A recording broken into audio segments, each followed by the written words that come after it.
going on, guys? It's your mate Jay here. Just on my way to the servo to get some petrol because I'm on fuel light and I don't want to do an Adrian Nickelodeon and have to push my way there.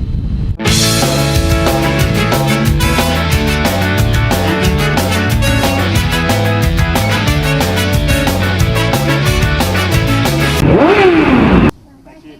Cheers.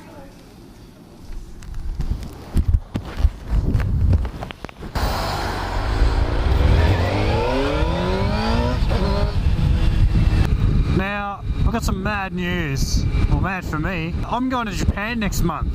Now, I only found out about this like a week ago. And the trip is a drive day for Michelin.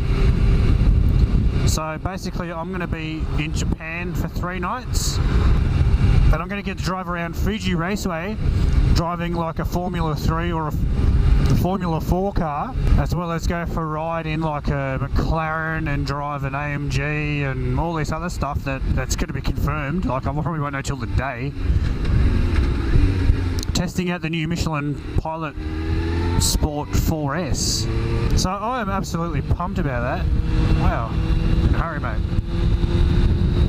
So basically my boss rang me on like a Friday night. I was actually doing stuff on the house. I was laying some turf and had some friends over, and all of a sudden I said to the missus like, oh, where's our passports?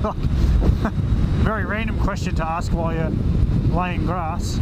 And yeah, because he'd rung me, my boss had rung me and said, oh, can you speak Japanese? And I said, oh, not really. And he said, have you ever been to Japan? I said, no. And he said, well, guess what? And I said, what? And he said, well, you're going. So obviously I had to confirm that my passport was valid.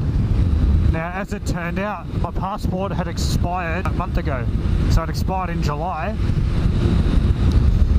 So he had to confirm whether or not I was actually able to go on this trip, because it was supposed to be for the franchisee. In between all that, I had to race and get my passport redone. So I had to book the appointment like that night. Luckily there was a spot available after work on Saturday. So I raced into the post office, got my photo done, got my passport redone. Cost me an absolute fortune, like almost 500 bucks. And then it was a waiting game. So I got confirmation that I was able to go on the Tuesday. I had until the Friday at midday to register, or I was going to miss out. So luckily for me that I paid for priority, because it's a 48-hour turnaround. So I rang the passport office and said, look, I really need to get my details because I've got to book for this trip, otherwise I miss out.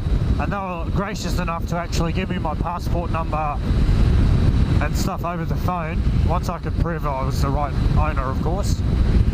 So the trip's all confirmed. So I'm like super excited, very, very grateful that I have this opportunity and that I'm representing my company and representing my franchise on a national level. Like, this was open to every single tyre dealer in Australia, and we happened to win.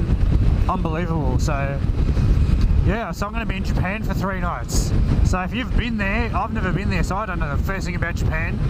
Tell me what it's like, what I need to look out for. I don't know what the itinerary is going to be, if I've got any free time at all.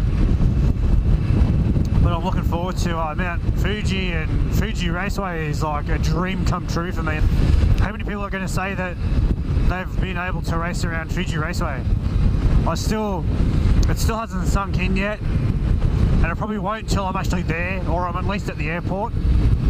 But yeah, just going there and experiencing the culture and experiencing, you know, I've watched a lot of stuff about Japan growing up and always liked the country and the culture and the food especially. So I'm going to be in absolute heaven.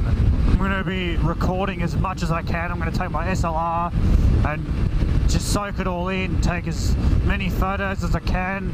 When they'll let me record, I'm going to record as much as I can.